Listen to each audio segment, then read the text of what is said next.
साथियों नमस्कार। राजस्थान अध्ययन की ये बुक है 10th की, जिसके ये सभी पार्ट हैं। लंबे समय के बाद हम वापस शुरू कर रहे हैं वन लाइनर। परीक्षा समय में काफ़ी उपयोगी स्वतंत्रता पूर्व राजस्थान में सामाजिक सुधार। देखिए, किन समाज सुधारकों ने राजस्थान में समाज सुधार में महत्वपूर्ण भूमिका निभाई, तो वो विवेकानंद और दयानंद सरस्वती जी थे। मध्यकाल में किस शासक ने सती प्रथा रोकने में असफल प्रयास किया, तो असफल प्रयास किया था मोहम्मद बिन तुगलक और अकबर ने। याद रखिएगा, मध्यकाल में जब सवाल आए मध्यकाल में तो किसने सती प्रथा रोकने का असफल प्रयास किया था, तो वो मोहम्मद बिन तुगलक और अकबर थे।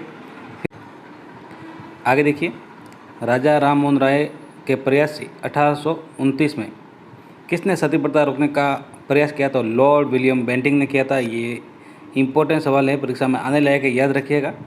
कब किया, तो 1829 में। कई बार सवाल परीक्षा में पूछा गया सवाल है, याद रखिएगा। तो लॉर्ड विलियम बेंटिंक ने। खरीदता का संबंध किससे है, तो खरीदता का संबंध किससे है, तो मध्यकाल में राजकीय आदेश को खरीदा कहा जाता था। याद रखिएगा, खरीदा का संबंध किससे है, तो मध्यकाल में राजकीय आदेश को खरीदा कहा जाता था। पूछा जा सकता है परीक्षा में सवाल। आगे देखिए,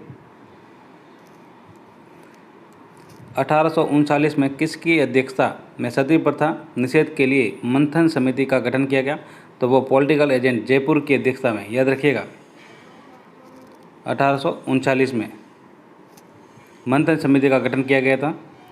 फिर आगे देखिए, तो कोटा में सती प्रथा निषेध का कानून कब बनाया गया, तो 1848 में बनाया गया था। याद रखिएगा, कोटा में। परीक्षा में पूछने लायक सभी सवाल हैं, ये हम पढ़ रहे हैं राजस्थान अध्ययन की। सभी सवाल जो हर भर्ती परीक्षा में पूछे जाते हैं राजस्थान अध्ययन को लेकर, सामान्य जीके को लेकर। देखिए, भारत के किस सचिव ने कुप्रथा और कुरीतियों को रोकने के लिए एजीजी को पत्र लिखकर जुर्माना व कठोर नियम लागू करने का निर्देश दिया, तो वो चार्ल्स वुड थे। कौन थे? Charles Wood. किसने शास्त्रों के आधार पर सती प्रथा का विरोध किया, तो दयानंद सरस्वती जी थे। याद रखिएगा, शास्त्रों के आधार पर सती प्रथा का विरोध करने वाले दयानंद सरस्वती। आगे देखते हैं, किसने दहेज प्रथा को कन्या वध का प्रमुख कारण माना, तो कर्नल जेम्स टॉड ने। याद रखिएगा, कर्नल जेम्स टॉड, घोड़े वाले बाबा।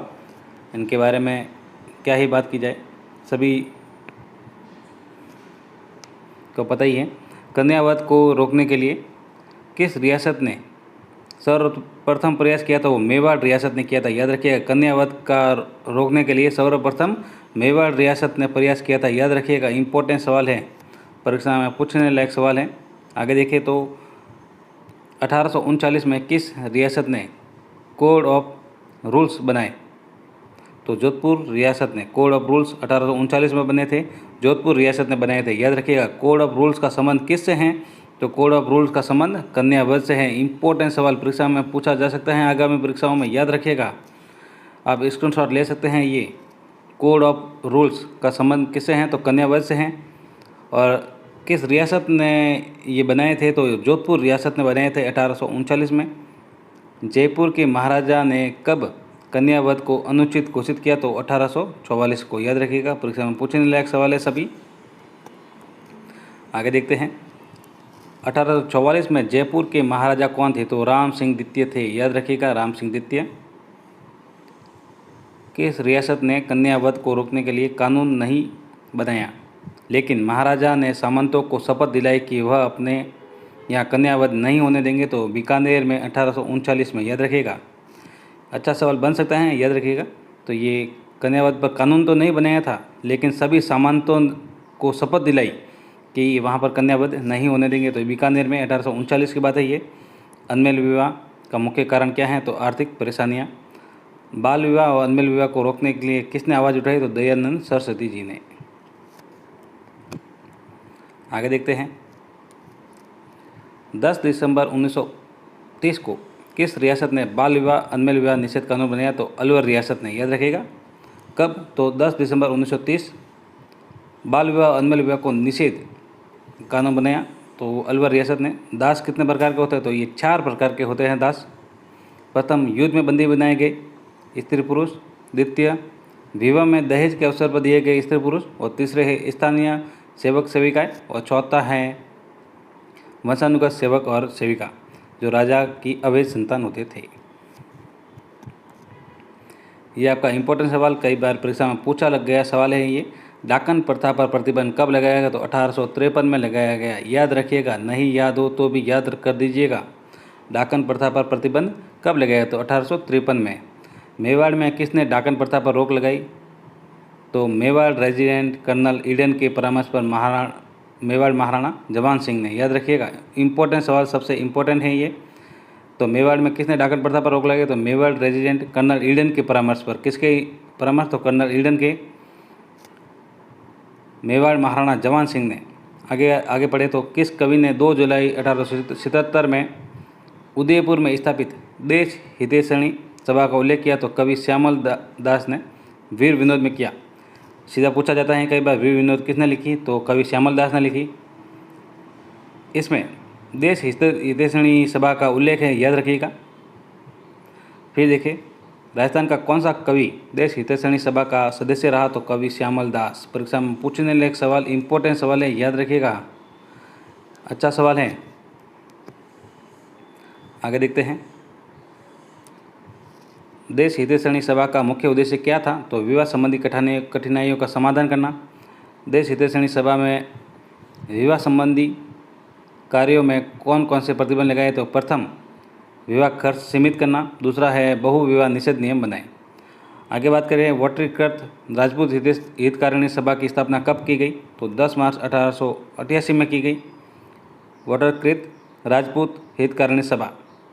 फिर बात करें, वोटरीकृत राजपूत हितकारिणी सभा के प्रथम अधिवेशन में किन रियासतों ने भाग नहीं लिया? तो ये परीक्षा में पूछा जा सकता है, भरतपुर, धौलपुर और बांसवाड़ा।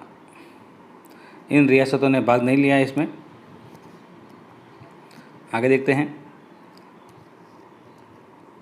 वोटरीकृत राजपूत हितकारिणी सभा का प्रथम अधिवेशन कहाँ पर हुआ? तो ये अजमेर में हुआ। इम्पोर्टेंट सवाल है। वोटरीकृत राजपूत हितकारिणी सभा का द्वितीय अधिवेशन कब हुआ? तो जनवरी 1889 में हुआ।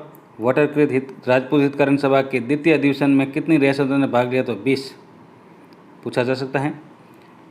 वोटरीकृत हितकारिणी सभा राजपूत हितकारिणी सभा को कब भंग कर दिया गया? तो 1939। ये सबसे इम्पोर्टेंट है, इसको आपको याद करना है, परीक्षा में पूछा जा सकता है, याद रखिएगा। वोटरीकृत राजपूत हितकारिणी सभा को कब भंग कर दिया गया? तो 1936 को। वोटरीकृत राजपूत हितकारिणी सभा ने विवाह के आयु कितनी निश्चित की? तो लड़की की 14 वर्ष की थी और लड़के की थी 18 वर्ष। टीके से क्या आशय है? लड़की के पिता पक्ष से भेजे गए उपहार को टीका कहते हैं। रीत का तात्पर्य, तो लड़के के पिता पक्ष की ओर से भेजे गए उपहार। रीत तो है लड़के के और टीका है लड़की के पक्ष से भेजा गया उपहार। टीके और रीत का संबंध विवाह संबंधी प्रथा से है, पूछा जा सकता है। वैसे तो सबको पता है, लेकिन याद रखिएगा।